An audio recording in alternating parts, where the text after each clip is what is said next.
Good morning, good evening, good afternoon, and hello to you. Welcome back to another video.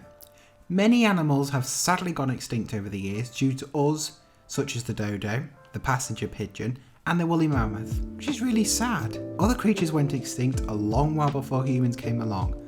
Some would have been cool to have around now, others, not so much. So here are 10 animals I'm glad are extinct. He's been spooked by something.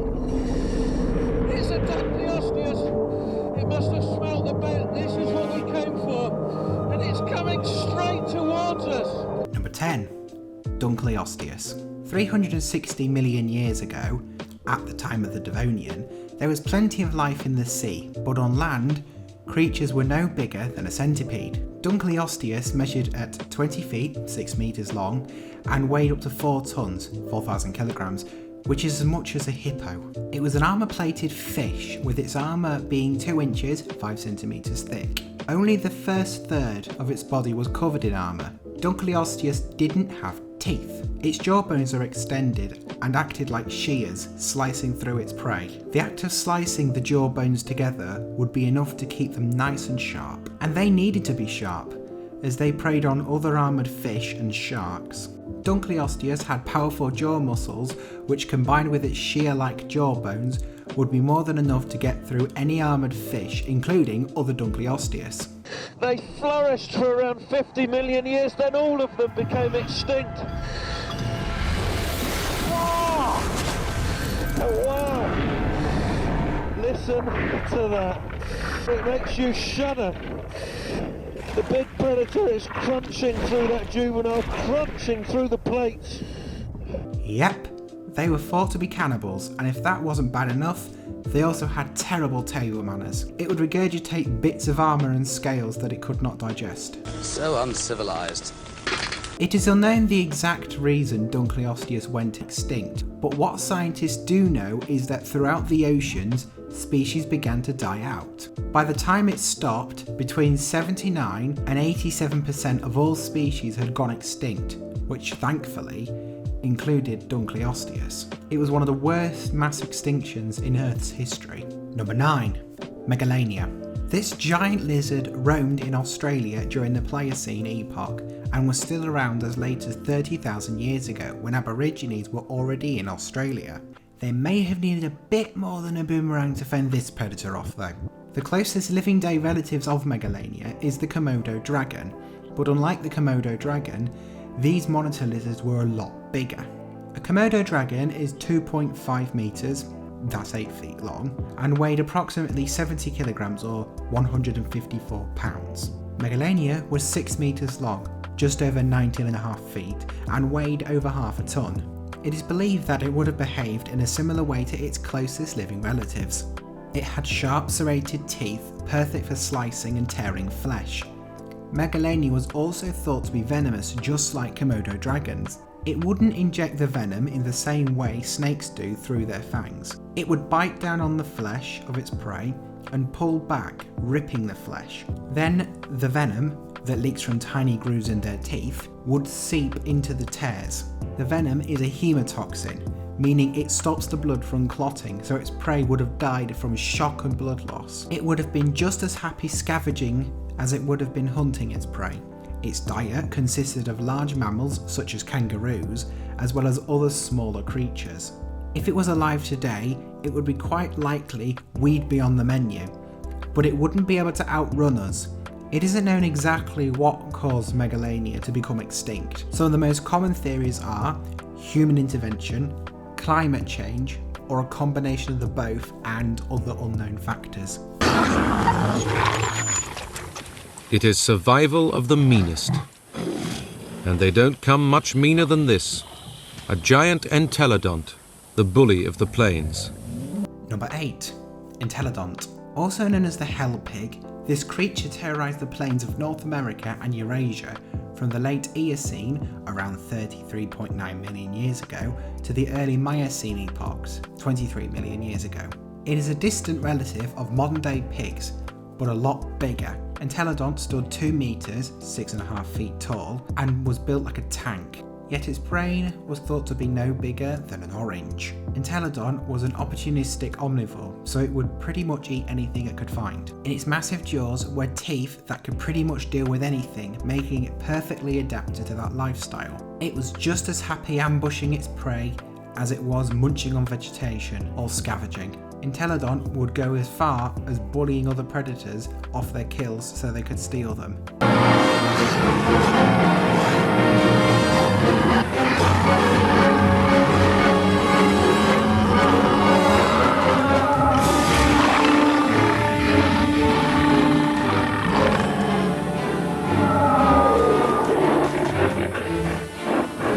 The hogs from hell have won the prize. The Entelodont was very aggressive, especially around the mating season, as males would fight, leaving deep lacerations around their opponent's face and the inside of the roof of their mouth, crushing their sinuses. The only thing that they feared was another Entelodont, making them their own worst enemy.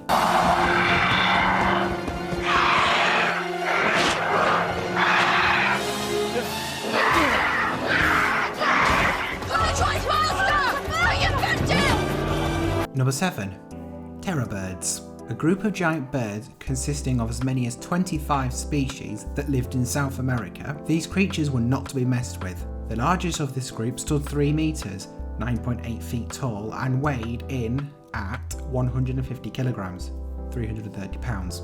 They were the apex predator. They had a sharp beak that was perfectly adapted for delivering powerful stabs and ripping flesh from bone. Unlike modern day birds, the skulls of these terror birds were fused, which allowed them to be used as weapons so they could use their sharp beak to stab their prey like a knife.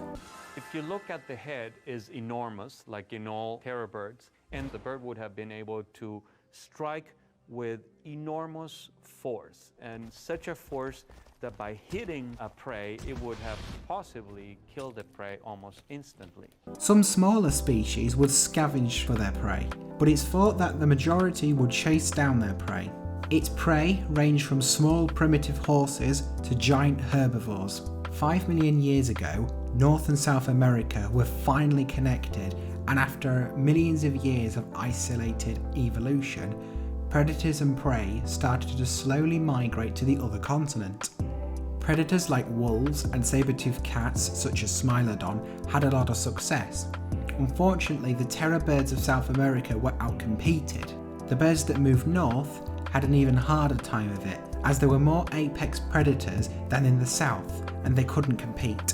Whatever terror birds that managed to hold on in North America met their end as the climate began to change. Temperatures grew colder and glaciers began to spread south, and the last of the terror birds died out 2 million years ago, just as the most recent ice age began. Okay folks, let's see if she's still hungry after already eating today. She's a little shy, so be nice and give her a hand when she comes out. Zach, it's Number 6. Mosasaurs. A group of marine reptiles that ranged from 10 feet, 3 meters, to 60 feet, 18 meters long. They were found on every continent, even Antarctica, 75 million years ago in the Cretaceous period. Their closest living ancestors today are snakes and monitor lizards. They have powerful jaws with 2 rows of teeth designed to grip their prey before they shook it into pieces, swallowing massive chunks of flesh. The mosasaurs would eat anything they could find. Seabirds, sharks, giant sea turtles, giant squid, plesiosaurs, and even other mosasaurs were all on the menu. This group of highly adaptable marine reptiles died out about 65 million years ago at the same time as the dinosaurs. It isn't known whether they went extinct instantly or gradually starved to death as their ecosystem collapsed. What? I loaned it to Nash. He must have had it when he...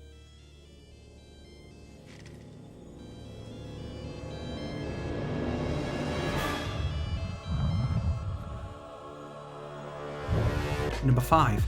Spinosaurus. This very distinctive looking dinosaur lived in modern day North Africa during the late Cretaceous period, about 99 to 93.5 million years ago. Spinosaurus weighed up to a massive 7,500 kilograms, nearly 4 tons, and stood at 7 meters, nearly 23 feet tall. Its teeth evolved to grip prey, rather than tear off flesh like other carnivorous dinosaurs, such as T-Rex. In 2008, a Spinosaurus skull was put through a CT scanner, and it revealed a curious pattern of holes and sinuses in the snout that looked like those of crocodiles. It's believed that these contained pressure sensors, sensors that, just like a crocodile, can detect prey through vibrations in the water. Spinosaurus would place their snout in the water and sense the vibrations of prey before striking. It was able to keep its snout in the water as long as it needed to, due to the nostrils being placed high up on the snout, once again like how they are on a crocodile. Once it caught its prey, Spinosaurus would use its powerful arms and claws to rip open the prey before consuming it. The last and the largest of the fish-eating dinosaurs, Spinosaurus went extinct about 94 million years ago when the climate changed. Global sea levels began to rise, and the swamps and rivers that Spinosaurus thrived in gradually disappeared. So this very specialised hunter starved.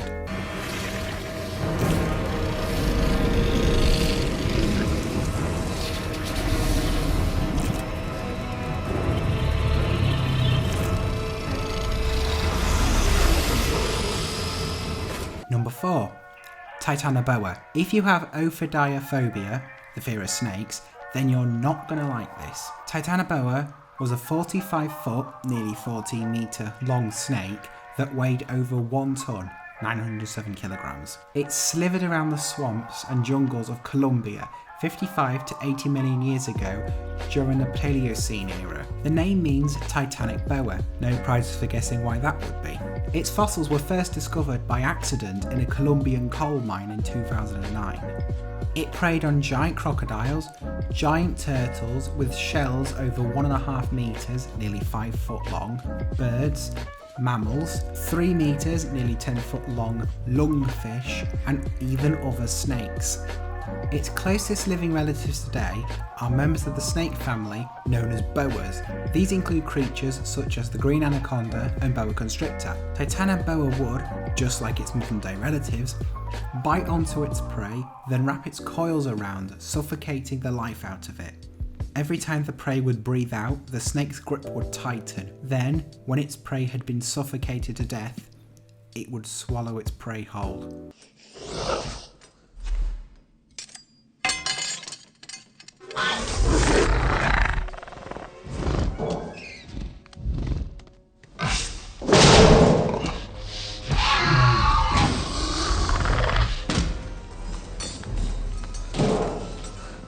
Number 3. Velociraptor. One of the most recognisable theropod dinosaurs, Velociraptor lived 75 to 71 million years ago during the Cretaceous period. It could clock speeds up to 40 kilometres, that's 24 miles per hour. That's as quick as a Jack Russell Terrier, but obviously I know which one I'd rather have running towards me. Made most famous in Jurassic Park, these dinosaurs are not exactly what Steven Spielberg portrayed them to be. Though it was true that they hunted in packs, they were carnivores, very intelligent and social creatures, the rest, it's not. For starters, they were not 6 feet, 1.8 metres tall. Other dinosaurs in the same family, such as Deinonychus and Utahraptor, were bigger, with Utahraptor being the closest to 6 feet tall. Velociraptor had the body the size of a turkey and only weighed in at 25 kilograms. That's as much as a small Labrador retriever. They also had feathers, not scales, and they did not kill their prey by disemboweling them with the claw on its foot. It was not sharp enough to do that. And he slashes at you with this 6-inch retractable claw, like a razor, on the middle toe. He doesn't bother to bite your jugular like a lion, say. No. He slashes at you here, or here. Or maybe across the belly, spilling your intestines. The point is, you are alive. they start to eat you. Instead, the claw would be used to puncture the windpipe and the jugular, so the prey would bleed out and suffocate. Its diet consisted of small reptiles, amphibians, and small dinosaurs such as Protoceratops, which stood only at 60 centimetres, that's 2 feet tall. Look, it's coming straight for the cage.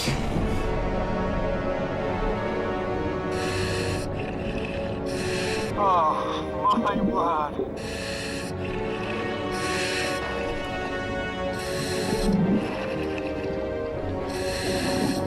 Number 2. Megalodon. If you have Galeophobia, the fear of sharks, you're going to be a gibbering wreck. This giant shark swam around the oceans during the Pliocene 4 million years ago, which is about the same time our ancestors were starting to walk upright. The name Megalodon means big tooth, and with teeth 7 inches, that's over 17.5 centimetres long, I think it's well justified. The great white shark is its closest living relative, so it's believed that they would have hunted and behaved in a very similar way.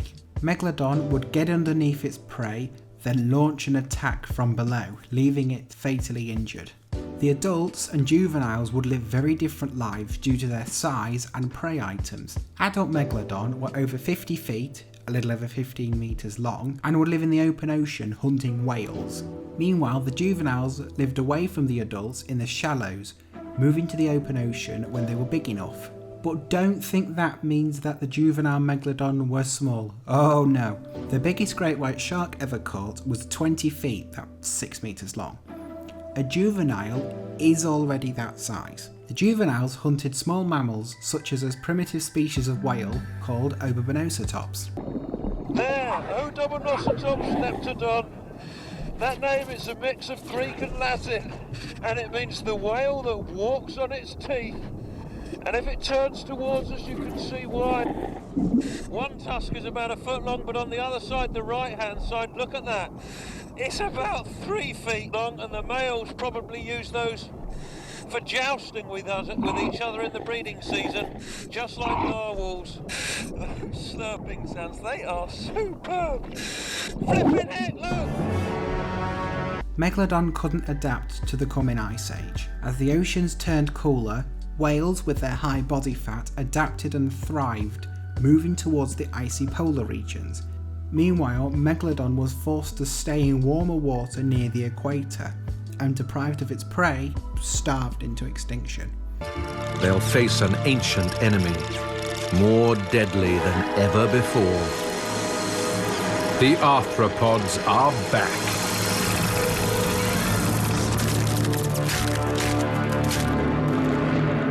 Number 1. Mesothelane. The size of a human head. If Mesothelane was alive today, it would be eating cats. It lived in prehistoric Scotland 325 million years ago in a Carboniferous period. Oxygen levels at this time were almost twice as high as they are today. Scientists believe this may be why creatures like Mesothelane and insects such as dragonflies were able to grow so big during this time. Mesothelane was thought to be an ambush predator. It lived in its burrow and rested its feet on carefully constructed trip lines and waited for prey to wander by. This is very similar to how the trapdoor spider hunts today. When it felt the vibrations of its prey through its webs, Mesothelane would strike.